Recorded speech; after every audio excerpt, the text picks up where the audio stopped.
Hi guys, so today pag-uusapan lang natin itong si Hamster Combat ulit na potentially malist sa isang major exchange, no? And pag-uusapan din natin itong application na ito sa mini app ng Telegram, itong OKX Racer. Pag-uusapan natin yan dito sa video natin today. Meron din tayo ditong ongoing na tournament, no? So I'll keep you posted dito sa mga developments and updates. Pero before tayo dito mag-start, kung hindi nyo pa na-like itong video na to, please like this video first, subscribe yung YouTube channel natin, turn on the bell icon para ma-notify kayo dito sa mga updates natin na ginagawa sa ating YouTube channel guys, no? So, puntahan muna natin itong pinaka-guide.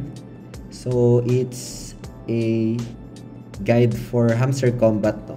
Na kung saan na-publish ito ni OKX, no? It's a second largest crypto exchange at nung July 12 ito.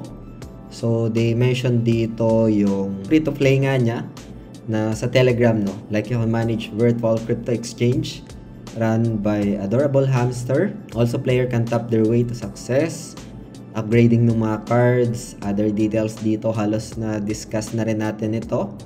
And Wu blockchain nga mentioned yung Hamster Combat dito, no? So other updates or other article dito andito sa pinakababa yung sa boost. So actually this is outdated, no, kasi meron ng keys dito na for dailies.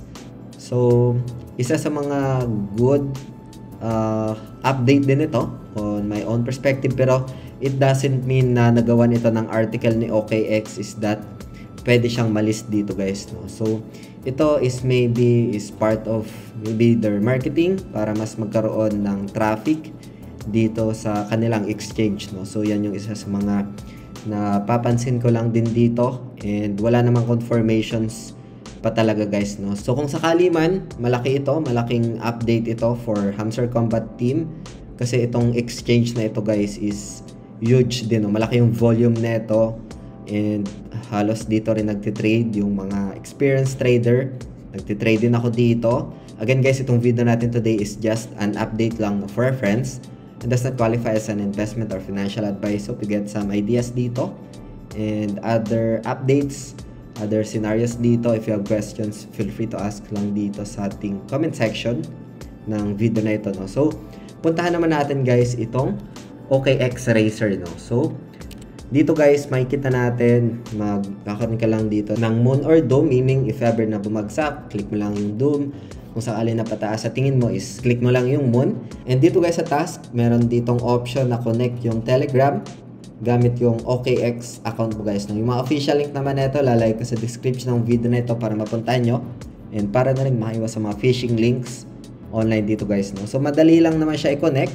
Punta ka lang doon sa pinaka OKX app mo. And then, punta ka doon sa pinaka-left side. Sa pinaka-taas, no, meron doong user center. And then, makikita mo dito sa may user center, yung profile mo. Click mo lang yung pinaka-profile mo. At makikita mo dito sa may profile mo, yung connected accounts, no. So, once you selected connected accounts, meron ditong option ng Telegram. So, select mo lang yan. And meron option na to connect yung OKX Racer.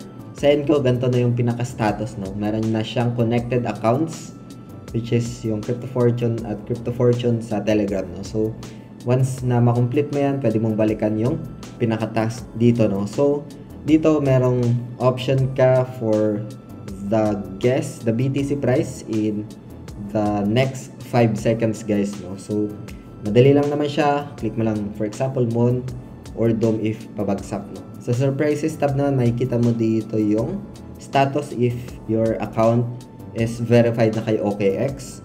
And other updates pa dito, leaderboard, if you have friend, you can also select yung invite, no? So, itong task, ang natapos ko lang dito, tapos meron din akong records dito, no? So, like for example, ito yung mga racing records natin. Ayan. So, meron tayo dito kahit pa paanong win. And yung consecutive wins natin, meron tayo ditong 3, no? So, madali lang naman siya sundan.